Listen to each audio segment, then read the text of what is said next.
Au Burkina Faso, le capitaine Ibrahim Traoré s'ouvre encore à la presse nationale et internationale, abordant les enjeux actuels. Monsieur le Président, avec votre permission, nous recevons donc le premier groupe de journalistes. Il s'agit de Hervé Dapa de la télévision BF1 et Asmao Dao de la télévision C360. Bonsoir, chers confrères. Vous disposez de 20 minutes pour vous entretenir avec le chef de l'État sur les questions relatives à la défense et à la sécurité. Bonsoir, Excellence. Bonsoir. Alors, certains de vos détracteurs vous ramènent régulièrement une phrase, et cette phrase remonte aux premiers instants de votre prise de pouvoir, quand vous disiez que si tout est mis en œuvre, 3 mois suffiraient pour tendre vers la fin de la guerre. Et ces détracteurs disent aujourd'hui que 3 ans plus tard, la guerre n'est pas totalement terminée. Monsieur le Président, ce soir, que leur répondez-vous? D'accord, merci beaucoup. Et merci à tous d'être venus pour cette interview. C'est vrai, c'est ce que nous aurons souhaité, mais les choses n'ont pas été comme on le pense. Et je dis si tout est mis en œuvre. Alors, il y a plusieurs perspectives à mettre en œuvre pour pouvoir atteindre cet objectif dans ce laps de temps. Mais tout n'a pas été mis en œuvre comme on le souhaitait. Primo, l'adversité. Alors, dès que nous sommes arrivés au pouvoir, nous aurons espéré qu'on nous laisse travailler très rapidement et pouvoir avancer.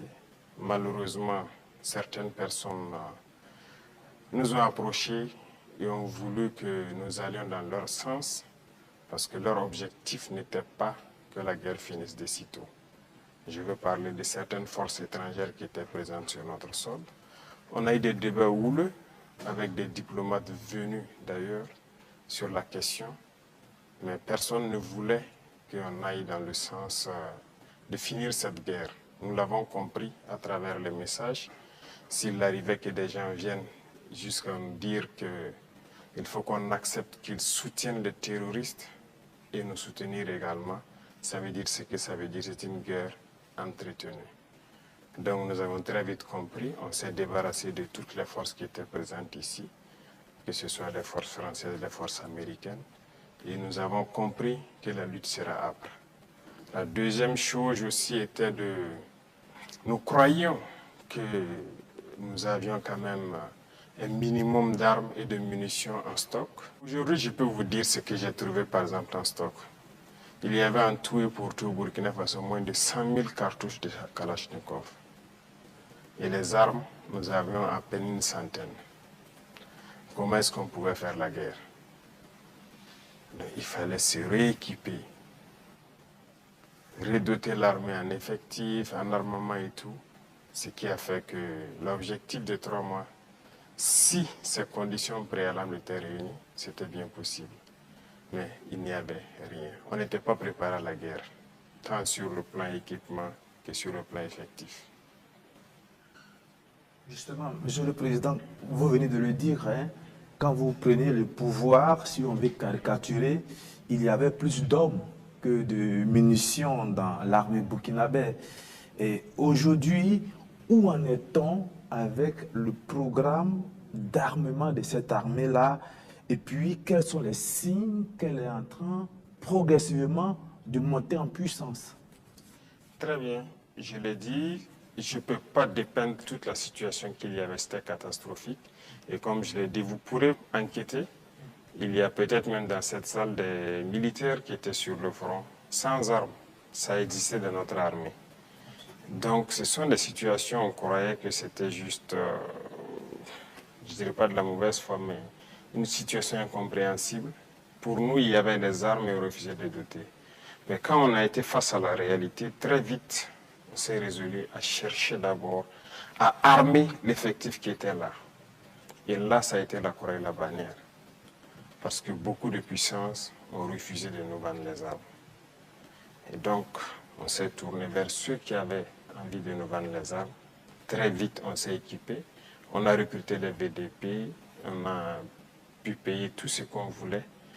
Le processus, nous avons fait un plan d'équipement pour une montée en puissance. Et comme vous le constatez depuis maintenant 2 ans, les équipements commencent à rentrer. C'est toujours pas fini. Et ça continue de venir. Peut-être que dans quelques jours, vous verrez encore de nouveaux équipements qui seront présentés, qui sont principalement des équipements d'appui. Parce que d'abord, l'infanterie, il fallait l'équiper pour que chaque homme puisse avoir une arme en dotation. Ça, c'était un gros défi. Nous y sommes. On continue de recruter, comme vous le constatez. Chaque année, c'est entre 10 000 et 15 000 hommes qu'on recrute. Ça, c'est un effort considérable. Parce que, quoi qu'on dise, l'adversité est là. Et le volume de terroristes augmente. Parce que les impérialistes recrutent beaucoup de mercenaires qui viennent au Burkina Faso pour combattre. Donc, il faut qu'on s'adapte à la situation. Et maintenant, nous avons notre troisième phase qui n'est plus d'acheter, mais de fabriquer nous-mêmes. Et nous sommes aussi là-dedans. Donc, c'est ça la montée en puissance. Il faut bien s'équiper, mais aussi créer une industrie de défense. Ça, c'est très important. Dans quelques mois, bien quelques années, on aura ici, nos militaires vont utiliser des armes mine in Burkina. Bien sûr. Nous avons la capacité intellectuelle, il y a de la ressource. Il suffisait juste de chercher et voilà. Nous sommes là-dessus. Vous serez surpris sûrement. Monsieur le Président, cette guerre, est-ce que nous pouvons la gagner? Est-ce que nous allons la gagner? Nous ne pouvons que la gagner. Qu'est-ce qu'on ferait? Soyez sûrs, nous n'irons nulle part et nous allons gagner cette guerre. Je vous ai dit que la menace mue beaucoup, mais nous nous adaptons. Et la force de l'armée burkinabé, c'est que c'est l'une des armées les plus résilientes au monde. La pression que le Burkina Faso a, et je ne pense pas que sur cette terre actuellement, il y a un pays qui a cette pression. Mais nous tenons, nos hommes se battent et nous nous adaptons constamment à la menace. Et nous comprenons d'où vient la menace, comment ça se manifeste, c'est ça le plus important. Et actuellement, je peux vous rassurer que bientôt, nous parlerons d'un albinos noir qui va apparaître. Et vous verrez. Ne me demandez pas de quoi il s'agit. Je pense que vous comprendrez plus tard. La guerre va finir et très vite. Une prise de parole attendue, porteuse d'espoir et de clarification pour le pays.